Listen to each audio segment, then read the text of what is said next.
Hi, welcome again to Research Methods Master 2. I am Mrs. Suhaila Ghabroub, your tutor for this module, and today we're going to see qualitative research.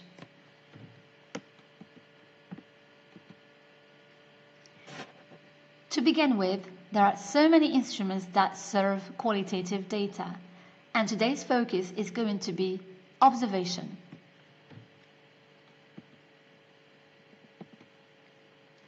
So, what is observation as a concept? We practice some kind of observation perhaps every day. Researchers, even if they are not to use observation as a method in their research, they are likely to be affected by some sort of informal observation. For instance, I interviewed 2 teachers in 2015. Their body language while responding to certain questions gave me hints regarding whether they are hesitant to answer the question or not. So, we observe almost all of the time, but that is incidental observation, not intentionally done.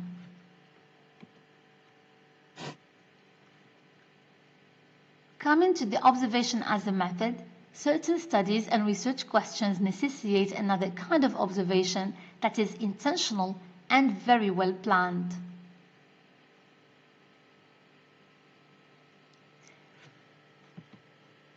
The observation method in language learning and teaching is a method by which students' or teachers' behaviors are systematically observed and recorded.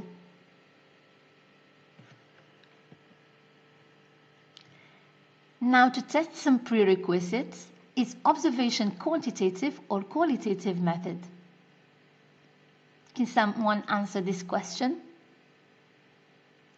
So, the right answer is it can be both, depending on the type of the data that you would like to collect.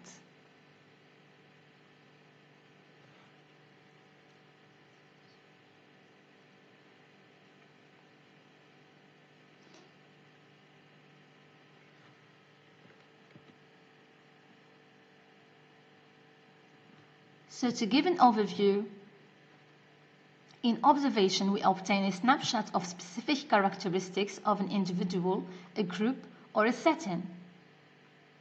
It is not meant to establish causal conclusions. It is generally used in non-experimental research. Data obtained is generally, but not always, qualitative. There are several types of observation. Now, coming to the types of observation, there is non-participant and participant observation. From the word participant and non-participant, it is clear that non-participant observation means that the observer does not participate in the observed group. What are the advantages of this type of observation? It allows for a more objective view of what is occurring because you are not interfering with the students and do not influence them. However, at the same time, there is what is known as the Hawthorne effect of being studied. People are likely to change their behavior because they are aware that they are being observed.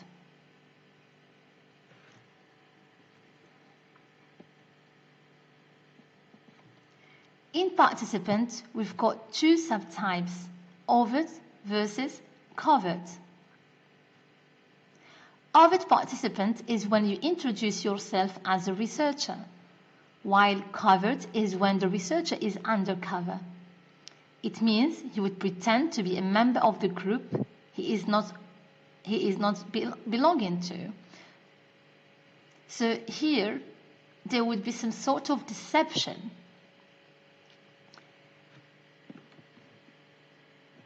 Let's give some examples. So for instance, you are Master 2 students and pretend to be 3rd year bachelor students, and then you attend with them. You participate and be one of them. So you will hide your identity as a researcher of the dissertation. This increases a very positive thing, and that is known as validity, and we will see many in the couple of weeks to come, we will see more about it. And it raises a lot of concerns about ethical and ethics issues are to be concerned in this type of observation. Another example is CCTV. CCTV is a type of covered non-participants.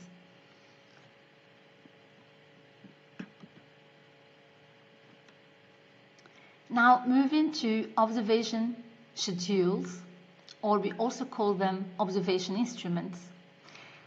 To define them, an observation schedule is a form prepared prior to data collection that delineates the behavior and situational features to be observed and recorded during observation.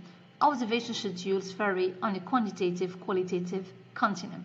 So put it simply, so it is very systematic way in handling observation. You can't just go to the observed environment without anything prepared.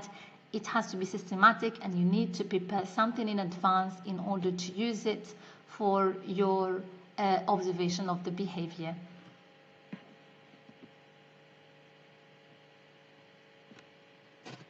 Rosenshine and First explained, when an event is recorded each time it occurs, the instrument is labeled a category system. When an event is recorded only once, if it occurs within a specified time period, regardless of how often it occurs during that period, then the recording instrument is called a sign system. So this slide just differentiates between two category systems.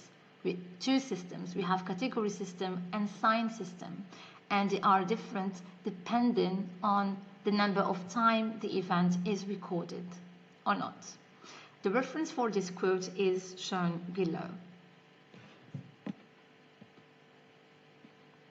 Next time we're going to see interviews, and we will focus on all of the things that are related to it. Thank you, and if you have any questions, don't hesitate to contact me via email. Bye!